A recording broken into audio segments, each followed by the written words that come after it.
C'est la troisième partie de Politicien, votre rendez-vous politique dont le numéro de ce jour est consacré à la crise migratoire qui divise en ce moment même l'Europe. Et justement, à propos des migrants, l'Europe ne veut plus d'eux. Mais que doivent faire les dirigeants africains à court terme et à long terme? On en parle avec mes trois invités sur ce plateau. Monsieur Soli Kara, vous êtes journaliste, hein, vous êtes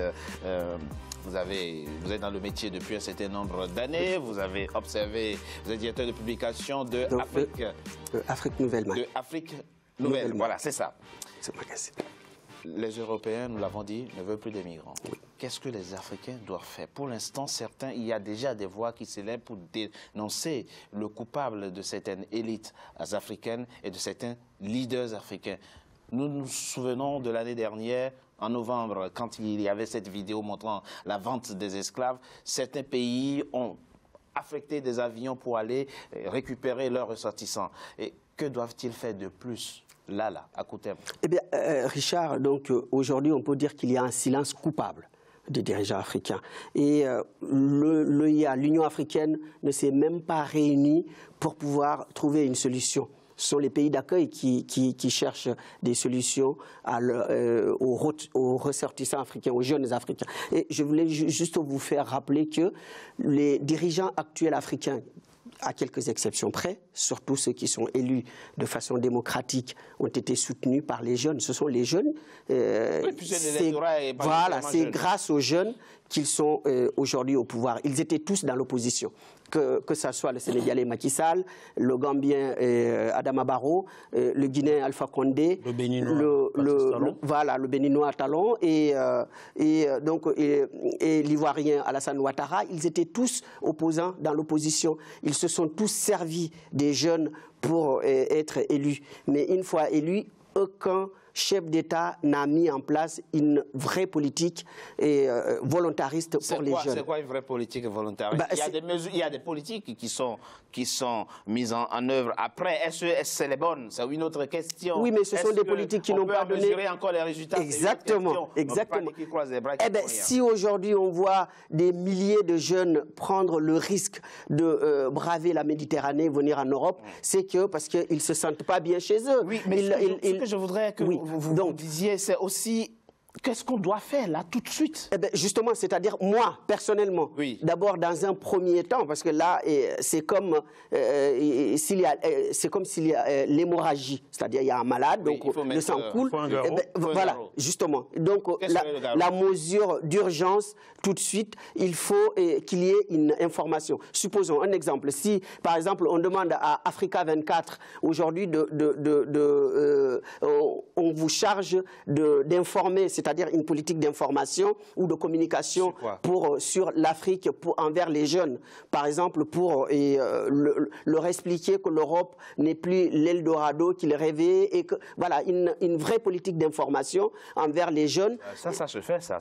Et de prévention. Et puis aussi... Et vous en avez qui disent, oui, on préfère aller mourir. Oui, non, parce que la plupart de ces jeunes, ils viennent dans des zones rurales. Donc, et souvent, l'information ne passe pas comme il faut. Donc, il faut aussi sur place, surtout ceux qui sont revenus au pays, qu'on a expulsés malheureusement. Donc, ceux-là doivent jouer un rôle justement, de sensibilisation. Voilà, on doit les impliquer. Ce mythe de l'Eldorado européen. Tout à fait. Voilà, on doit les impliquer dans cette communication, dans ce processus de communication pour pouvoir, surtout dans les villages, dans les zones rurales, parce que 80% des jeunes qui échouent en Italie viennent dans des zones rurales, des endroits où la pauvreté, c'est... La difficulté du débat, c'est que quand vous allez en Afrique, vous ne jouez pas le pauvre, vous ne faites pas le pauvre. Eh bien, oui, mais... C'est moi.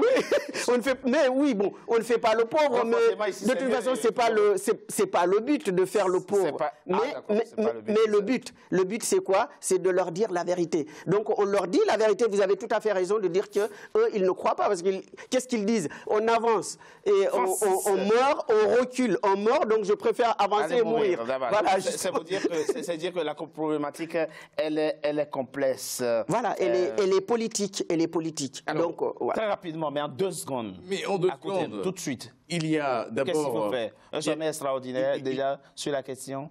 Ben oui, et d'autre part, il faut des mesures très concrètes. La première chose, c'est reprimer de façon juridique, avoir des outils juridiques. D'ailleurs, le Niger l'a déjà fait. Tout migrant, les passeurs, vous voulez dire. Tout passeur est passible des peines très lourdes, allant jusqu'à 30 ans de prison. Ça, c'est la première chose. La deuxième chose, d'arrêter les inégalités sociales. Combattre, mais ça ne se fait pas en une semaine, ça. Il faut justement inscrire d'abord les politiques de développement il faut qu'ils puissent mettre en place des politiques, des infrastructures, de l'industrialisation, sur l'agriculture, sur les industries extractives, pour créer des emplois et arrêter ce garrot, finalement. Si les jeunes partent à l'assaut des forteresses Europe et l'Occident, c'est à cause d'abord du problème de la pauvreté. Il faut se battre. Vous l'avez dit. Très bien. Merci, M. Mouketo. Jackie Moifo, faut-il aller jusqu'à imaginer des sortes de primes au retour payés par les pays africains, pas l'Europe.